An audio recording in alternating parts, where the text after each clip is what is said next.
নমস্কার বন্ধুরা, ঝিঙের দুর্দান্ত একটি রেসিপি আপনাদের সঙ্গে শেয়ার করব। সম্পূর্ণ নিরামিষ, যে কোনো নিরামিষ দিনে এটা তৈরি করে খেতে পারেন। গরম ভাতের সঙ্গে কিন্তু দারুণ লাগে।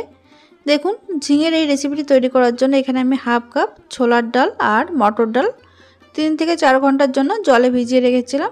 তারপরে জলটা ঝরিয়ে মিক্সিং জারের মধ্যে দিয়ে দিলাম আর দিয়ে দিলাম 2টো কাঁচা লঙ্কা। এবার এটা সামান্য জল দিয়ে একটু বেটে নিয়েছি আমি। দেখুন, এখানে আমি 1 চামচ জল দিয়ে এরকমভাবে বেটে নিয়েছি। এবার একটা বাটিতে ঢেলে নিলাম। দেখুন, এবার ডাল বাটার মধ্যে দিয়ে দিচ্ছি আমি হাফ টিস্পুন কালো জিরে, দিয়ে দেব সামান্য নুন আর দিয়ে দেব সামান্য পরিমাণে হলুদ। এবার এই ডাল বাটার সঙ্গে কিন্তু খুব ভালো করে ফেটিয়ে নিতে হবে। ডাল বাটা যত ভালোভাবে ফেটানো হবে, ডালের বড়াগুলো কিন্তু বেশ ফুলকো হবে আর ঝোলে দেওয়ার পরে কিন্তু বেশ নরমও হবে। এর মধ্যে ঝোলটা কিন্তু বেশ সুন্দরভাবে ঢোকে। এবার দেখুন, গ্যাসে একটা কড়াই বসিয়েছি। কড়াইতে এবার দিয়ে দেবো আমি 2 টেবিল চামচ সরষের তেল।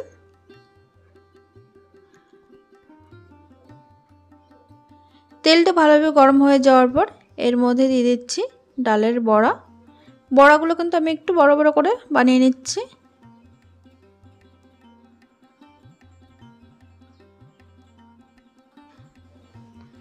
দেখুন, এখানে সবগুলো বড়া দেওয়া হয়ে গেছে। এবার গ্যাসের ফ্লেম লো টু মিডিয়ামে রেখে কিন্তু এগুলো ভেজে নেব।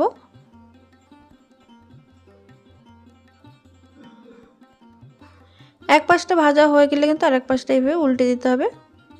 উল্টে পাল্টে দু পাশটা কিন্তু হালকা একটু লালচে করে ভেজে নিচ্ছি।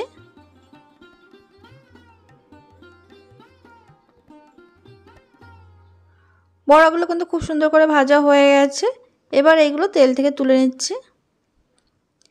এবার ওই তেলের মধ্যে দিয়ে দেব আর সামান্য কিছুটা তেল। তেলটা ভালোভাবে গরম হয়ে যাওয়ার পর ফোড়নে দিচ্ছি একটা শুকনো লঙ্কা। এবার দিয়ে দেবো এর মধ্যে হাফ টিস্পুন কালো জিরে। ফোড়নটা 10 সেকেন্ড ভাজার পর এর থেকে যখন সুন্দর একটা গন্ধ বের হবে তখন এর মধ্যে দিয়ে দিতে হবে একটা কেটে রাখা আলু। এখানে আমি একটা মিডিয়াম সাইজের আলু একটু লম্বা লম্বা করে কেটে নিয়েছি। এবার আলুটা একটু 1 মিনিট ভেজে নেব মিডিয়াম আঁচে। দেখুন, 1 মিনিট ভেজে নেওয়ার পর এবার এর মধ্যে দিয়ে দিচ্ছি আমি কেটে রাখা ঝিঙে। ঝিঙেও কিন্তু এখানে সামান্য একটু বড় করে কেটে নিয়েছি, যাতে আলু আর ঝিঙের মাপটা একই থাকে। এখানে আমি 3টে মিডিয়াম সাইজের ঝিঙে কিন্তু কেটে নিয়েছি। ঝিঙে আর আলু আরও কিছুক্ষণ নাড়াচাড়া করে নেওয়ার পর এর মধ্যে দিয়ে দেবো স্বাদ মতো নুন আর দিয়ে দেবো পরিমাণ মতন হলুদ। নুন আর হলুদ দিয়ে গ্যাসের ফ্লেম মিডিয়ামে রেখে কিন্তু এগুলো একটু ভেজে নিতে হবে।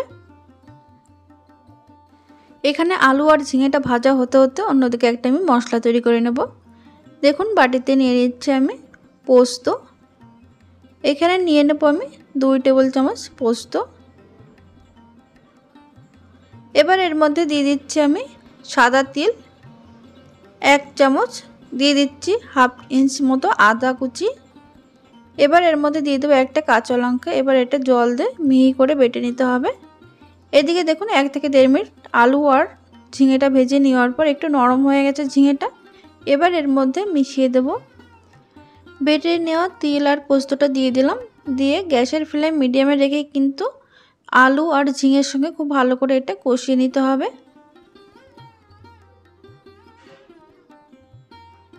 1 থেকে 1.5 মিনিট খুব ভালো করে কষিয়ে নিয়েছি। দেখুন, বেশ শুকনো শুকনো হয়ে এসেছে আর এর কাঁচা গন্ধটাও চলে গেছে। এবার বাটি ধুয়ে এর মধ্যে দিয়ে দিলাম 1 বাটি জল। তবে জলের পরিমাণটা একটু বেশি দিতে হবে, যেহেতু ডালের বড়াটা দিলে কিন্তু ঝোলটা কিন্তু অনেকটাই টেনে যাবে, তাই জলের পরিমাণটা একটু বেশি দিয়ে ভালো করে মিশিয়ে নিয়েছি।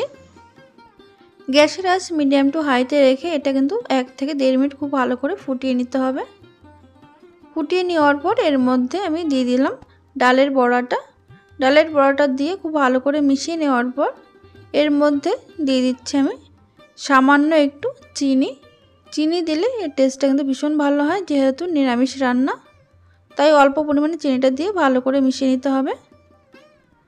আর দিয়ে দিলাম সামান্য একটু নুন।